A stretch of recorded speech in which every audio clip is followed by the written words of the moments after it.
Welcome back to Two Who's Review. I'm Alex, I'm Fitz. and today we're looking at 42, the midpoint story of Series 3, and the first ever Doctor Who episode written by Chris Chibnall. Yeah. It's very difficult to watch this one back and, put aside the Chibnall era entirely. Oh yeah. Oh hell yeah. I was gonna say. I found myself, scrutinizing, parts of the story and then going, wait, is that just because I'm still bitter about series 11 to Yep. 13? Yep. Absolutely. Look, I think generally speaking, the problems that are in this story that are also in future Chibnall stories, they're not as bad. No. But they are present now. But I will admit that there is a bit of bias here. Certainly, I really have to wonder whether I would have been scrutinizing as many elements in this episode as I did, if I hadn't, even fairly recently gotten through the Chibnall era. So, Yeah, but look, it's it's hard. difficult. It's I don't really hard not to see it I through that lens. I feel confident in saying that even putting that aside, it's definitely not amazing. Yeah, no, Like there are that, absolutely issues in this story. yeah, And it's interesting that I wonder if this episode had been written during the Chibnall era, if those issues would have been more pronounced, primarily because he was the showrunner and didn't have a Russell T or a Stephen Moffat overseeing the script and saying change this, change that, write the Doctor more this way. That's important for my arc, or the arc that I'm trying to write for the Doctor here.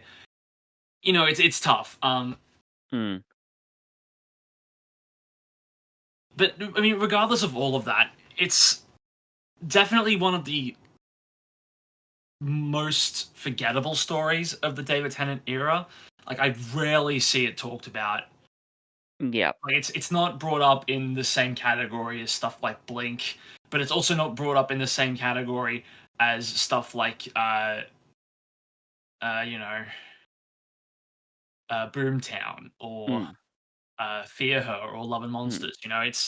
It just seems to be an episode that is sort of universally recognized as okay. yeah. It's I don't even know if I would say it's boring, but it is very. It feels fairly run of the mill, and in a way, more run of the mill than it should be, if that Yeah, makes sense. Like, because there's some cool ideas here, right? With yeah, the time limit and the son that's alive, um, and the Doctor getting effectively possessed, which, by the way, is probably one of the more compelling parts of the episode. yeah. Um, but it just when it's all together in context with all the other stuff here, which we'll obviously get into, it's very, I think, bland would be a way I would describe it. Certainly, Yeah. well, I compare this in many ways to The Impossible Planet and The Satan Pit. It has a similar vibe to that story in the sense that we are focusing on this spaceship crew, Yeah. and they've got this looming threat that's in that case it was a black hole. In this instance, it's a sun. The crew have their own internal relationships and dynamics. They've all got their own personalities and all that stuff. Um, and both stories are also very the spaceships are absolutely inspired by stuff like Alien, where it's not like a pristine ship; it's sort of run down and beaten up Yeah. It's for like, various reasons. yeah. Yeah, for In that sure. sense, it certainly isn't compared favorably. Um, Also, I do the want whole to. possession angle is in both of them, Well, which that's is. also true. But I do want to highlight something about this story. I do think is one of its strengths, and that's just the intensity of it. Like there are several sequences during this story where in the moment it is genuinely quite heart pumping, and you're sort of leaning Yeah. forward and see going, oh my god, this is actually quite Yeah, quite sure. tense at the moment. It excels in high energy sequences, which for being a mostly real time episode, as with the story progressing minute by minute with no major jumps around, like, or jumps ahead.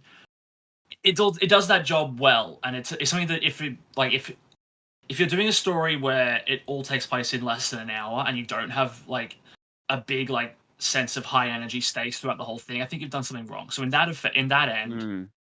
it's effective in that regard. Um, I agree with most of what you've said. I think that even the basic conceit of, putting them all on this ship and having that time limit with something like a sun as the big threat, that does go a long way to help with the tension. And there are, as I've said, certain sequences and sections that are really quite tense. The bit where the doctor's possessed and they're trying to rush him down to the medic unit.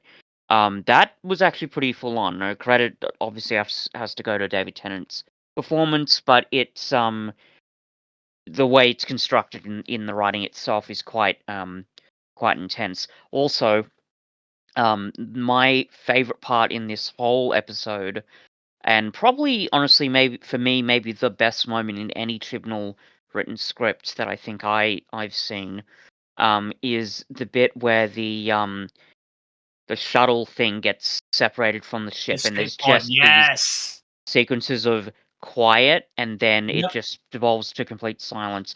That is by far, I think, it's beautiful probably the direction. most brilliant bit I've seen in any Chibnall written script, and I don't know whether it's mostly a writing thing or a direction thing, but either way, great stuff. That really, because I've watched it twice now in the last week, and the first time that really made me feel tense and uncomfortable, It's and such a that surprised me. it's such a contrasting change of pace from the rest of the story, which I think is a huge part of the reason why it's as effective as it is. Yeah, it's very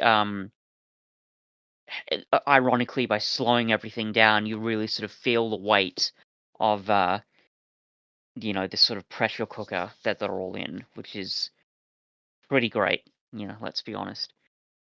Certainly, I cannot think of any moment in any Chibnall written script during the Chibnall era like that. I mean, maybe I'm painting with a broad brush there, but I mean, can you remember Okay, anything that's no, not that? certainly not. Mm, I've got the actual script in front of me. oh, right. From a while back when they released a bunch of like a script library essentially, and it Mm, looks like a lot of it is like the script, and like nice. obviously the director did a good job bringing it to life, but like there's like vivid descriptions of what Chibnall envisioned the sequence to be. Um, like like full on vivid descriptions, and it's like the silence is like directly mentioned here. Mm, The way that the pod gets smaller, and around it you see the sun get a bit bigger. Like yeah, nice. a lot of it is here. So I do have to. I think Chibnall gets a lot of the credit for it. At the very least, the Yeah, sure. director brought it to life as Chibnall envisioned. Mm. Yeah, but no, it's really great stuff, and absolutely, credit to him. Kind of, I mean, I don't really remember the Silurian episodes that he wrote. You, I think, know them better than I do, but I do. would you say that even with those in context, this is still one of his strongest moments? In terms of like individual like full scenes, probably there are a couple of lines from the Silurian episode that I really enjoy. Hmm. Um, at the very least, there's certainly nothing in Dinosaurs on a Spaceship or The Power of Three that is anything like this.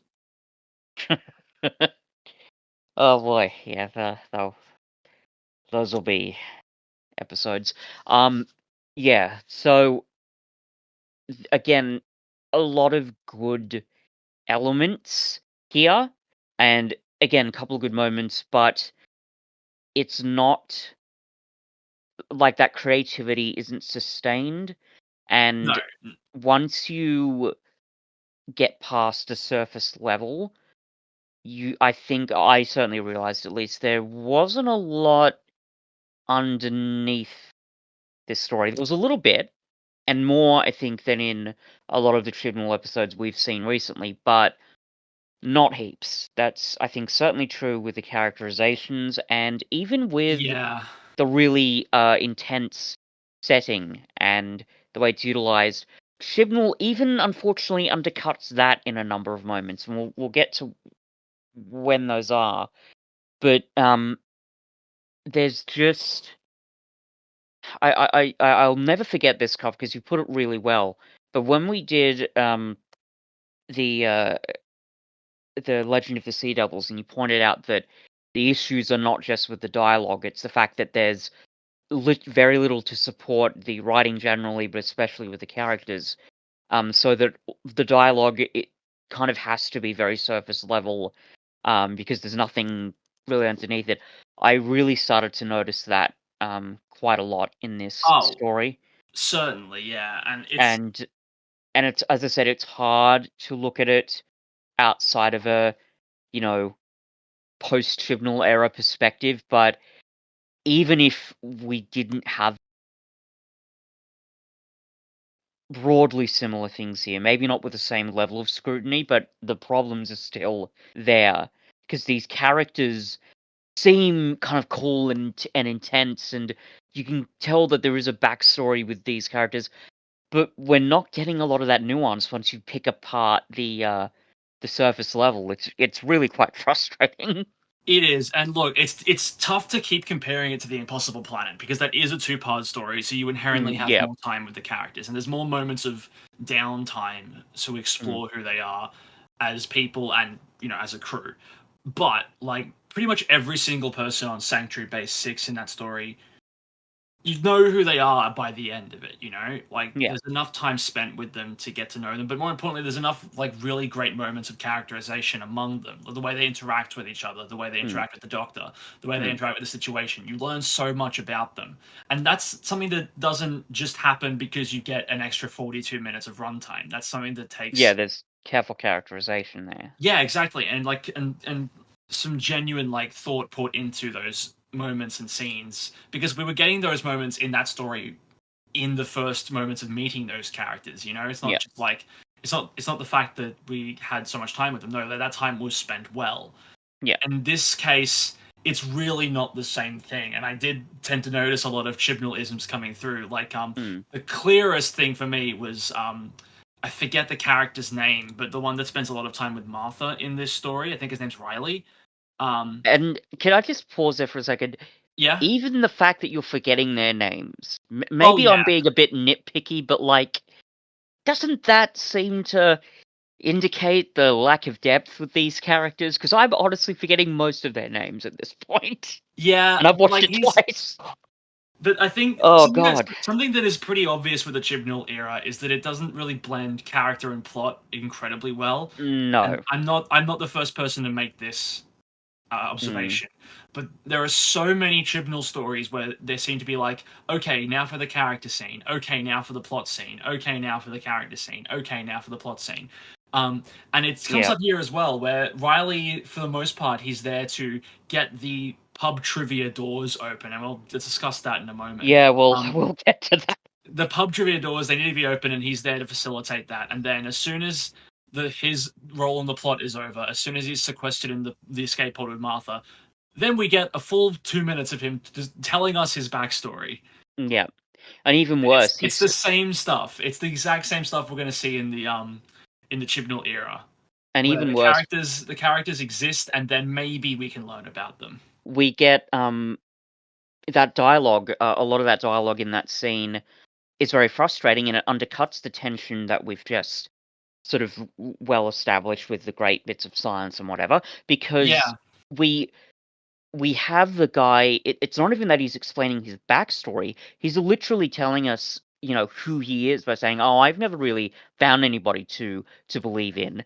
And then we get Martha giving this really dumb, trite sort of speech, which frankly say that it happens in the Moffat era a lot, but I think it's kind of a just a revival Who thing generally. When it's not done well, where she's like, "Oh, you don't know the Doctor," and I believe in him. I'm like, really? I I understand why the you have to, dialogue's there, but I'm like, there is no way that that was the most nuanced way you could have had that no, I mean, you have come to out. remember that she's in love with him at this point, so of course she has that opinion. Yeah, but like even that's not. Well, apart putting that aside, I think that the rest of that scene with Martha is genuinely like decent character writing. Like she has that Yeah. moment of Oh, being like, she has a moment where she's describing her family to Riley, and then she has that realization in real time of they're never gonna know what happened, and then she yeah. calls her That's not mum. too bad either. But and the call and when she calls her mum, that feels frankly more justified than the first conversation she has with her. And again, we'll get to that. But Oh yeah, um, it it just it's these little moments, right, where we should be getting richer characterizations, and we're just kind of not. well, Um, here's the thing as and well. Like when Riley first says that to Martha, when he says, "I've never really found anyone worth believing in," it sort of comes out of nowhere because the entire like, there's another person yeah, on the spaceship who is way more pessimistic than Riley is, because Riley seems like, okay, we can do this, we got this, and there's another dude who's like, oh, we'll never do it, it's all over, and like doesn't listen to the doctor, just listen to the captain, and that's like that's the guy who hasn't found anything worth yeah, believing in, and but it, Riley's been like peppy and like gung ho, we've got this, and so it just like, so it's just sort of like, what, mm, really, you it's like are you saying that because that's your character, or are you saying that to create tragedy in this moment where you're about to die and yeah, Chibnall's forgotten that he needs to write this character sympathetically before then, so we care about him as yeah. well? And you know what? That other character that you mentioned, I thought him and Riley were the same character. So that just tells you how again sort of bland that these Yeah. characters are. They're sort of bleeding into each other. Because well, okay, first off, and this is a bit of a digression, but that bit of dialogue where the guy's like, "Oh no, no, no, no, nothing's gonna help. What are you talking about? We can't do anything." And the doctor's like, "Oh, what the fuck does he say? I wonder if I wrote it down." But it's like, Over before it starts. defeated. Yeah, he's like, "Listen to you, defeated before you even started." Again, there has to be a more nuanced way that that could have been written. I understand why the doctor's saying it, and the doctor, I think, for the most part, even at his most or at their most pessimistic, um, they still want to have an attempt at a gung ho attitude to help, resolve the situation. But that line just comes across as quite clunky. I don't Um, know. See, I I think in this situation the doctor's allowed to be a little overt because time is literally ticking. mm, He mm, doesn't need to like give a big rousing speech. He can just put it as bluntly as possible so they get a move on. I don't really have a yeah, problem with that situation. fair enough. But certainly, like the fact that I'm confusing those two characters and only now realizing, oh yeah, the whole Riley being a pessimist sort of comes out of nowhere. That that's Yeah, frustrating. well, let's talk about the rest of the crew for a moment. Yeah. I want to highlight Arena, yeah, Arena, who's a really odd character in this situation. Um, she's the second one to get burnt alive by Corwin, Mm, and I don't know, like the way Chibnall writes her during her death scene is really weird hmm. because like she has a moment where she's sort of venting to herself about always being bossed around. And like, sure, a Yeah, character's allowed to feel that way, but like, you're literally half an hour from falling into the sun. that's what I thought. I'm Fucking like, get to work. yeah, like what is this weird moment of sort of existential reflection? Like, what is that doing for the situation? As you say, Cuff, it's like the characterizations are very tacked on, and that's a Yeah, problem because just I think on basic principles with writing, you need to um, meld plot and characterization in a cohesive way. Certainly in a conventional narrative, which is, I think, quite clearly what Chibnall's trying to go for here. It, and it overall, again, it feels really clunky. It's it just like, sort of feels like he's about to kill this character for reasons, and he needs to write her in such a way that it's like, okay, no, this is the fatal flaw that leads to the character's demise. But like, that whole scene just and to an extent, that character seems extremely unnecessary to the entire episode. Yeah. I mean, the crew's already small as it is, but somehow we've got... Hell, that's happened, but, like, it just... Yeah, And there are so many moments, that are peppered throughout this story, that they are manifested in frustrating dialogue, but they are a symptom of something deeper, which is that these characterizations are not being written at a terribly deep level, right? yeah. I remember that because I literally just watched this episode before we started recording, but there's even one bit where the ship itself, like the computer system says, chance of survival 0%, and I'm like, yeah, obviously it's 0% because the ship's about to fall into the fucking sun. Yeah. Why is that there? We've been given this time limit. It's been decreasing throughout the whole episode. We've literally just been told there's like a minute and a half left, and yet we have to have this survival chance thing thrown in.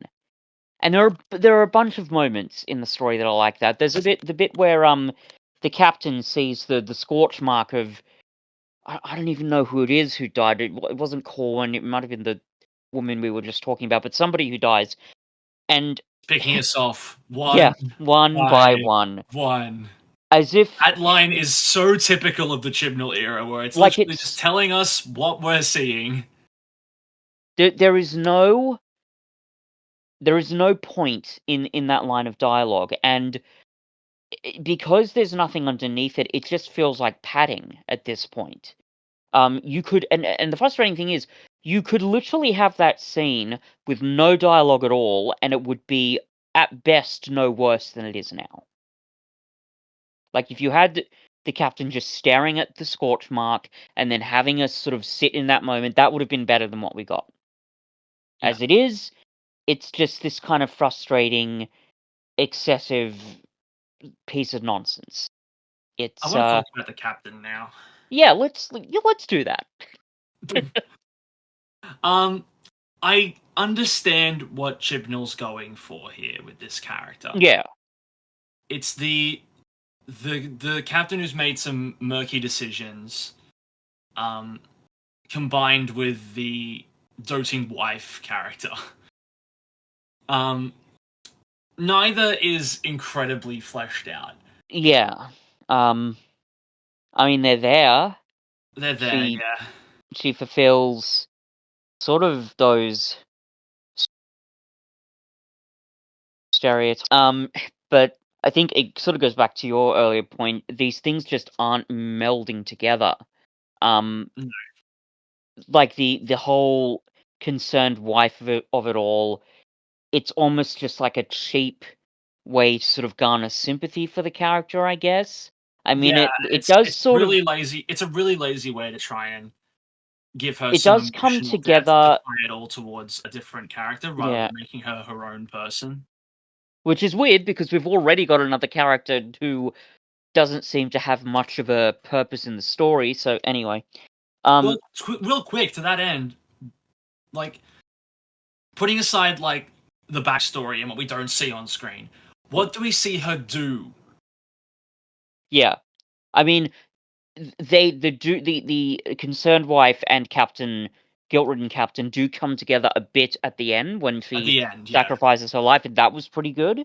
One of the better moments, I think, for me. But yeah, you're right. Generally, what can we really say about this character, Koff? Because It's like, again, I compare it to the captain of the Impossible Planet. He was also stuck in a situation, like, he was, like, literally stuck in one room, and he still was more actively involved in the narrative. You know, he's there guiding the oxygen through the vents. He's yeah. calling the shots. He's, you know, piloting this spaceship off the planet. And In this from memory, he's trying to situation, sort of keep the morale keep the morale up. Yeah, absolutely. and that Meanwhile, helps with characterization to sort of show that bonding with the crew. And it's We're also not really getting any of that. well, he also has that incredible layer of being like, I wasn't even meant to be the captain. The actual captain died on the way here. Yeah. I'm stuck in this role of authority that I never wanted. Like that was like I That's vividly nuance, remember yeah. that. Yeah, exactly. Here it's just sort of like anytime like it's again like it's such a massive thing with Chibnall's characters, and especially in his tenure, where anytime something happens to activate one of two potential personality traits, the character will then spring to life and let us know that they're still there. Like anytime Corwin's involved, she'll usually have a line being like, "But he's my husband," Yeah. or like, "He could never do this." And Yeah. anytime the situation with stealing the sun, whatever it is brought up, or when she's asked what happened, she clams up and she goes, "Oh, I don't know," to let us know that there's still a mystery there. But like we don't actually see her do anything. Like she doesn't like Yeah. take charge of the crew at any point. Like on one or two occasions she gives orders, but she doesn't like she's not there like helping to get the doors open. She's not like, trying to keep the ship together. She's literally just running around after the Doctor as he solves the mystery, and she's actively getting in the way in every turn. And even the idea of the captain having some kind of guilt-ridden thing because she's doing something that's illegal. One, that's not even terribly compelling because there are plenty of characters, I'm sure, that we've met in Doctor Who that break the law, but there's not really anything done there.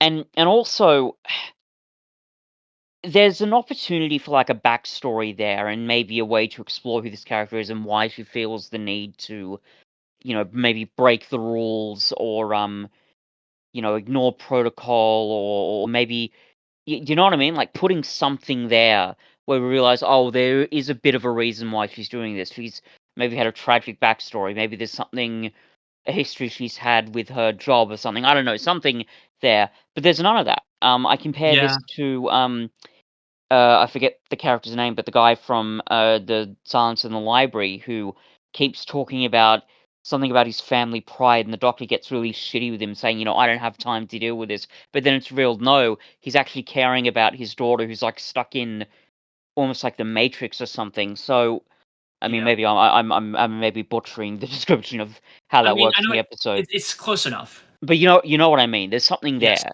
There's more nuance. And it's quite a sort of a heart-wrenching thing when we realize, oh, that's why he cares so much.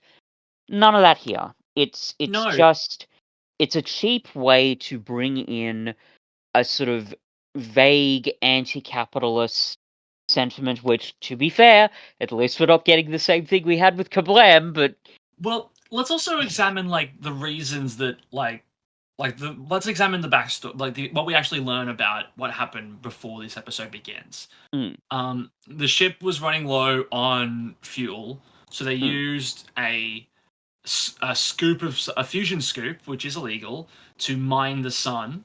mm, Didn't check for life and accidentally scooped out its heart. yeah, Now, for one thing, first of all, very Doctor Who to be like the sun is alive. yeah.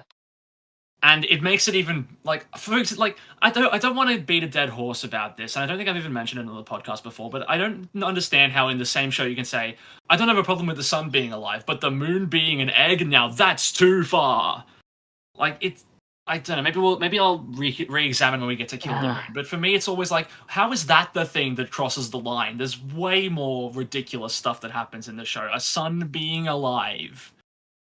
All right, as in like yeah, fan reactions. I mean, yeah, yeah, that's a fair point to bring So up. like the There are sun being, some yeah. like But it's as we're Doctor about Who, like there are ridiculous concepts all over exactly, it. yeah. But let's examine this. Like, Mm, why the doctor keeps saying you could have scanned, you should have scanned, mm, and Kath's excuse is the process takes too long. We would have been caught. Now, first of all, how does scanning for life take more time than using a scoop to scoop out the heart of a mm, sun? mm. And secondly, how do you know you would have been caught? Space is fucking huge. Like, excuse me? Now that you bring that up, you know what it reminds me of? And I don't know if you've ever watched any amount of Red Dwarf before, but there's a scene in that show where they get mail that had been sent to this ship, and it took like 3 million years for it to reach the ship. And one of the bits of mail is saying that Outland Revenue, which is basically, space IRS, is warning one of the characters that they are coming to collect tax. And the character is like, it's Rimmer. He's like, oh, no, what are you talking about? 3 million years into deep space? Oh, don't worry, they'll find us. Like, that, you know what I mean? Like, that's almost a Red Dwarf joke. And when you're being compared to Red Dwarf in that way, maybe it's time to rethink a few things. Well, Because that's not great. it's also a Hitchhiker's Guide thing where they explicitly talk about how extremely bafflingly unlikely it is to come across someone else in space. Yeah. And they don't at any point say, oh, the Taraji system is like a big like hub for like trade, or it's like a big like Mm. you know, like there's not a lot of traffic. There's a heaps of traffic that goes through Taraji, so like there would have been spotted or something like that, or like it's a heavily policed area because of what it is. There's nothing like that, so we don't have any reason to suspect that they would have been caught, other than Kath's word, which is frankly not really worth much when you consider the science behind what actually would have probably happened. Yeah, Especially like I don't remember if they mentioned sending out a distress signal, which if they were in a heavily trafficked area, you'd think they would have done. So I have to assume that they're not in a heavily trafficked area, which means that the odds of them being caught in the process of, again, what must take no more than a minute of scanning for life is extremely unlikely. well, they don't they even establish that they are in a pretty isolated area? Like, it's not. They don't say, "Oh, let's just call for help from somebody," because I don't recall them ever like saying, "Why can't we just call for help?" or anything like that. I don't think they ever mention it. which even that seems a little. Doesn't that seem odd? Like, if that seems like one of those basic things in a lot of these sci-fi stories that they would do. Like the Doctor would maybe point out, "Oh, we'll just send out like a distress signal or something," but Well, I think the other I issue, mean, maybe it's not because they're about doing it illegally, they don't want to send out a distress signal. But well, if that's true, I think the other thing is I don't think it's ever said in the episode, but it's very possible. It's very possible, in fact, almost probable. The way you get to send a distress signal is to get to the front of the ship where the engine, where like the yeah, walls are true, and everything is. So like true. if you need to get there anyway, you might as well just pilot the ship away. But either way, right? The fact that we're sort of noticing all these things and pointing it out, maybe even that just demonstrates that there obviously wasn't enough, thought put into a lot of these concepts. Interesting though they are, Hmm. it is quite frustrating. And onto your point about weird sort of coincidences happening and bumping into people. I don't even think it's the same thing as when the Doctor happens to be, at the right place at the right time to save the day, because there's a lot of, Time Lord interference, and I don't know, it happens enough in the show that I can kind of almost excuse it, I guess. But It's also here, implied. It's also implied at a certain point that the TARDIS has some degree of autonomy there, where it's like you need to be here mm, now, Doctor, to help these people. But also in this situation, I don't even think it's that bad because at the start of this story, it's pretty clear that they're reacting. No, they did send out a distress signal. Because that's what the TARDIS responded to get them to arrive on the ship in the first place. right. So the fact that they send out a distress signal and in 42 minutes no one else shows up is surely an Or even indication, contacts them and says, or even to contact them, mm, must be an indication that like because unless scanning for life takes more than 42 fucking minutes for some reason, hmm, the excuse that Kath gives is bullshit. No chance you yeah, get caught doing this. No chance. yeah, it's. And again, there may have been opportunity to explore that with nuance and explain that, but that doesn't happen. No. And instead we just get stuff. it's like not, more the more we talk about it, the more it just becomes such a Chibnall episode. Yeah, Where it's and like on the I'm surface you're like, oh, this was a fun episode, high intensity. You know, we jump from this to this to this really quick. It's got a decent sense but of it's pace, all sort of which falling apart. which, to be fair, is something that Chibnall does a lot in his stories, Yeah, where it's all very high energy and it jumps around quite a lot. And yeah, when you watch it the first time, you're like, oh, this is actually quite entertaining. It's got like I said, the energy's up there. There's a mm, few moments of like downtime, a few good ones. There's a moral dilemma here and there, and there's a clear mm, message. But then the more you talk about it, the more you're like, wait a second, this is actually really dumb and doesn't mm, hold up to scrutiny in any way. It's yeah, so Chibnall. yeah. Can we talk about the locked door pub crawl? Um, Oh boy. yeah, that does not make sense to me, No. right? So there are a couple of things to dissect here. First off, just the basic principle. Why the fuck have these people made the locks on these doors Jeopardy questions? Randomly generated as well from a list that they came up with 9 years ago while What? trying. Okay. What? That Because like, doesn't. well, because again, like we get an explanation in the episode, and at first glance, it does like hold up a bit. They came up with the questions as a crew 9 years ago. There was alcohol involved, and the idea was if they were invaded, only the crew would know the answers to the questions, so they'd be able to get through the ship quicker than the invaders could. And like you hear that, and you're like, okay, I guess there's some logic there. Yeah, I But guess. then later, we learned that many people who were in that initial crew aren't there anymore. They haven't reset the questions since.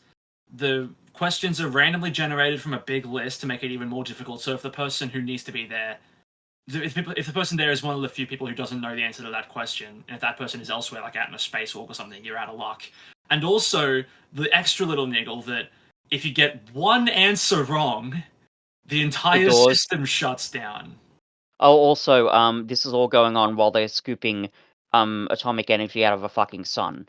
So, you know, Yeah, that makes sense, I'm sure.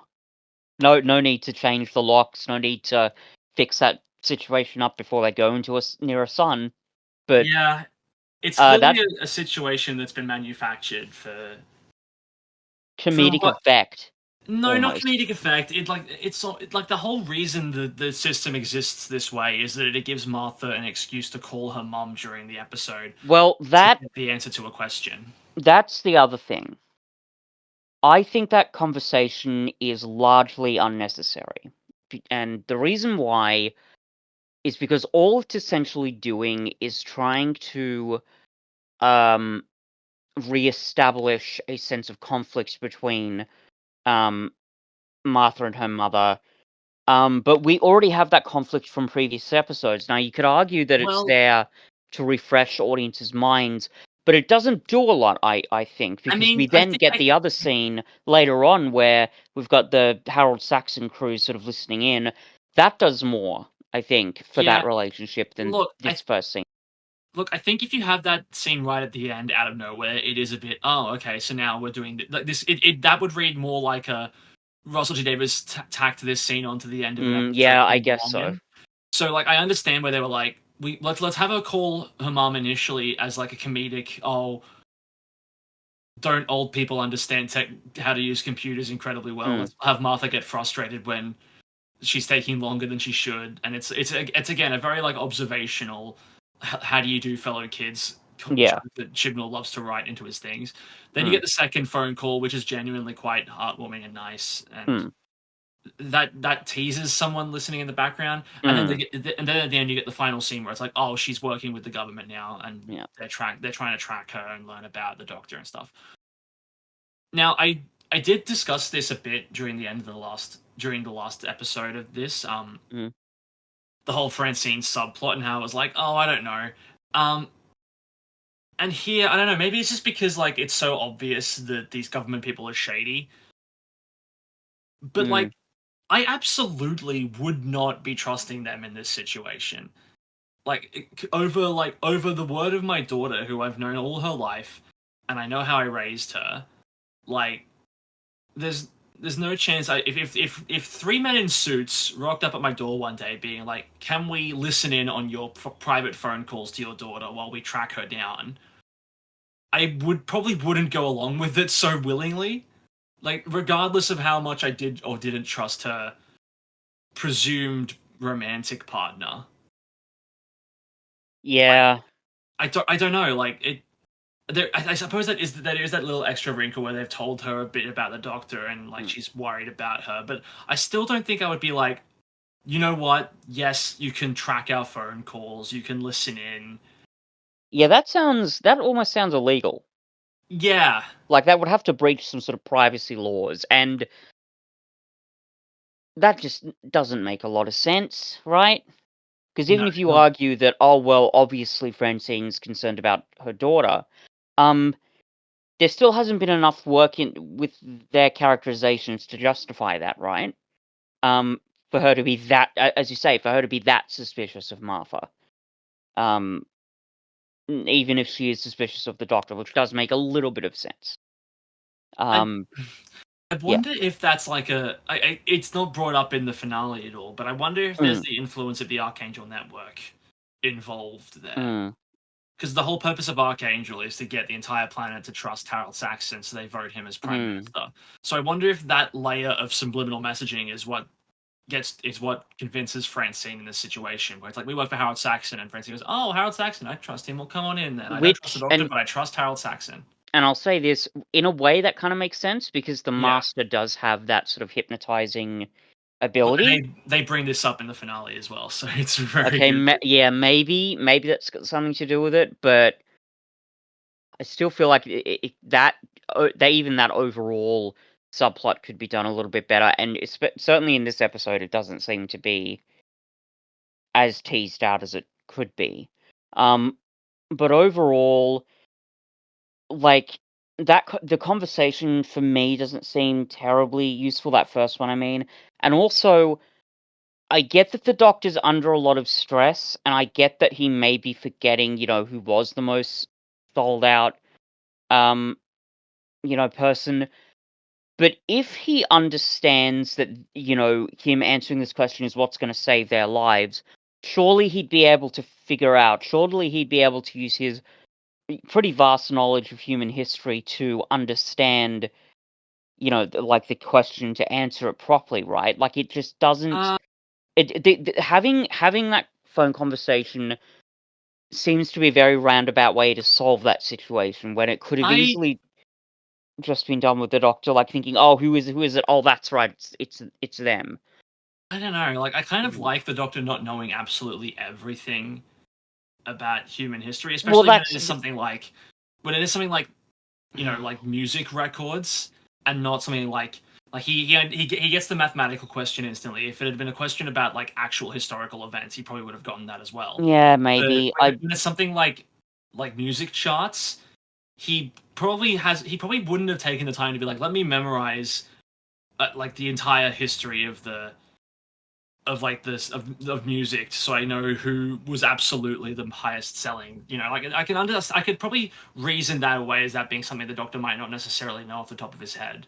I mean, I guess, but there is also some evidence that he has at least an interest in music. Like, I'm pretty Oh sure yes, even before certainly. this, he's talked about meeting famous musicians. The second Well, he's Doctor met used to play famous a musicians, recorder. yeah. So, I On a don't couple know. of occasions, he and Rose were going to go watch a concert or something like that. But that Yeah. doesn't, like I said, that doesn't necessarily translate. Like, because I know heaps of people who go to live concerts and who probably wouldn't know the answer to this off the top of their head, purely because Elvis and the Beatles were so not just like they obviously were both massive sellers, but they were both massive sellers at different times in history in different nations, like and kind of to different audiences as well. Like you Yeah, wouldn't yeah, yeah. necessarily remember. Like I reckon if I asked 10 music fans, I probably wouldn't get 10 I don't knows, but I guarantee I would get a mix of answers from all 10 of them. Some would Yeah, say I guess Beatles, so. some would say Elvis. Yeah, I guess so. I mean, suppose it's like similar logics. If someone said, "Oh yeah, no, I saw Nirvana in concert in the '90s," but oh well, can you name me, name me their top five grossing singles or something like that, yeah, they're not not necessarily. My brain's fucking dead. They wouldn't necessarily know the answer to that question. So yeah, okay, that makes a bit more sense. But either way though, I feel like all those little bits in that scene could be worked together more cohesively. It just feels very strange to me. And certainly the element of having the locks be, fixed to these Oh, weird questions. that's And still absolutely something that Chibnall kind of pulled out of his ass to like. yeah, that doesn't make a lot of sense. Like that scene seems now unnecessarily complicated, right? Yeah. And this is kind of, it goes back to what I said. Like there's a lot of padding in this story because there doesn't seem to be a lot of you know narrative depth. I mean, it's called 42. Could it have been called 30? Mhm. You Although know? one neat thing that I noticed, and I checked this, exactly at the 42-minute mark is when the ship starts moving away from the sun. Oh, that's cool. Like the episode doesn't run for 42 minutes after we see the 42-minute timer start. Like Hmm. it very quickly like desyncs from the clock. Yeah. But at least they get that. Yeah. And I Yeah, also that's good. like talking about neat things. I appreciate that the Doctor, while being possessed by the sun, started to tell Martha about regeneration. Hmm. And that to me is like a oh shit moment, because it's sort of like the Doctor being like, this genuinely could happen in this moment. Let me quickly catch you up to speed on what might happen to me. Like, to me, that's a way more like, if you want to raise the stakes and put the Doctor in danger, having him begin to explain regeneration is a really neat way Yeah, to be yeah, like, yeah, oh that's shit, we're true. taking this seriously. Okay, here we go. Because he says that, like, that he'd come back and would try to kill them because he'd still be under the control of the sun virus thing. Is that the moment you're talking about? I think so. Like, there's not that. Like, they're putting him in the stasis chamber, Mm, and they're about to turn up the cold. mm. And like he says, like if it's, I think he said like no more than 10 seconds at negative 200, it could kill me. And then he starts to say like, look, there's this thing that might happen if I die. Oh, okay. Yeah, no, that makes sense. Yeah, no, that's pretty good. Pretty good, to be sure. Talking of the stasis chamber though, and Mm, it's not the only instance in the episode, but there are a couple of times in the story where it's like, does Chris understand temperature? mm. Because like Kath, it's the one thing that Kath does in the story. I forgot about it. Is when she, like, the second person to get possessed by the sun, she physically holds him down in the stasis chamber and turns Mm, the temperature to absolute zero. mm. And it's like Um, neat, but as she's doing that, her arms are like fully inside, and even if not, like there's no barrier, there's no shield there, yeah. so she absolutely would have been exposed to those cold temperatures Mm, as well. And there's no mm. adverse effects that we see on her. Yeah, that's a little weird. I mean, even when the Doctor is being being put into these. He said, what did he say? Like no less than minus 200 degrees or something like that. Yeah, Um, I could almost explain that away if he was left in there for a while because he's a Time Lord. He can withstand that sort of thing. But I think you're right to point out, yeah, why did this other character not have their arms frozen off or something? yeah. At the very least, when it ends, she should have gone, ooh, ooh, that's cold. Ooh, oh boy, and started rubbing her arms together. But Yeah, like, nope, nothing. She's fine. yeah, that was odd. And Um, obviously you can't show this happening, but like when Kath and her husband have been ejected from the airlock, the fact that they don't vaporize instantly while they're that close to the sun is just like yeah, not what would have yeah, happened. that is a little odd as well. And I guess I could believe that the Doctor's able to cling onto the ship with only a spacesuit to protect him from the sun's heat, but like, I don't know. It just, Look, as we've said, there's just a lot of ideas in this story that, cool that they are, have just not been thought through properly. Yeah, and it's a shame because, like I Yeah. said, and I feel like this happens a lot. Like, it's happened both times with the Chibnall stories we talked about so far, Hmm. where it's like the longer we go in the discussion, the more problems we find, and the worse it becomes. It's just that simple, really. Like, Yeah. eh, It's frustrating. Also, this is the last thing that I want to bring up. The weird romance between Martha and Riley. Riley, yeah, That felt really tacked on and pointless. And just it kind of did, annoying, frankly. it did, yeah. Like I don't It's very yeah. unnecessary. Like what was that doing? How was that helping with any kind of characterization? It's like, Also, it's incredibly out of place given that Martha at this point is completely infatuated by the Doctor. It's just like,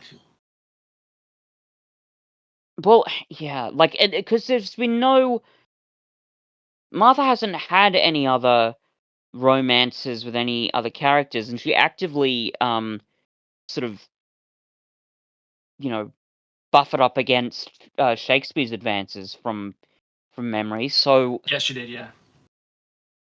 So what? Like it takes one life or death situation with this other guy, and it just doesn't make sense. Mm. It just doesn't make sense. Again, well, as you say, it's like the tacked on thing. It's like, oh, we've got to have a heartfelt moment. How do I do that? A character kisses a companion. There it is. We feel for this character now. It's like, Yeah, oh, and then he says, oh, I think I found someone to believe in. God, that's stupid.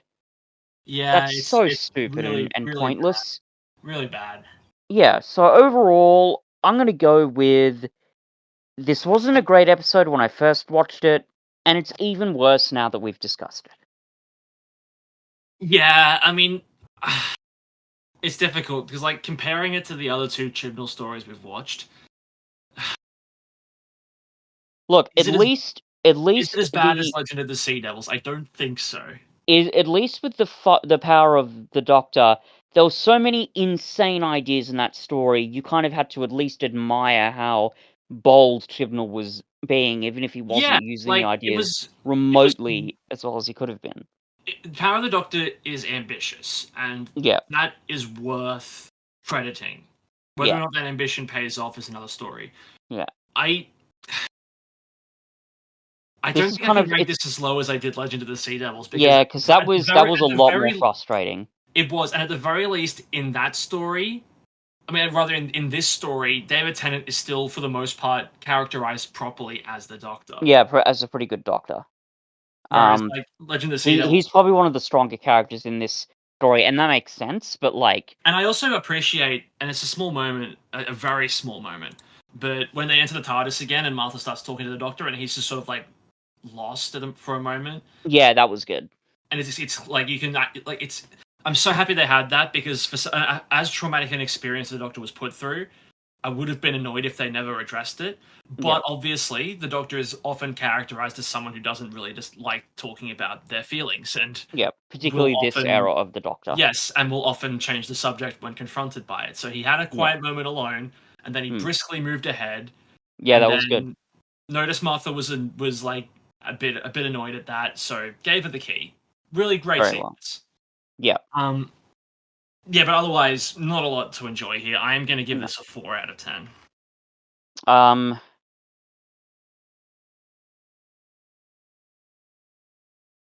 See, I want to give it a 4 out of 10 as well, but I think I gave Legend of the Sea Devils 4 out of 10. You did, yeah.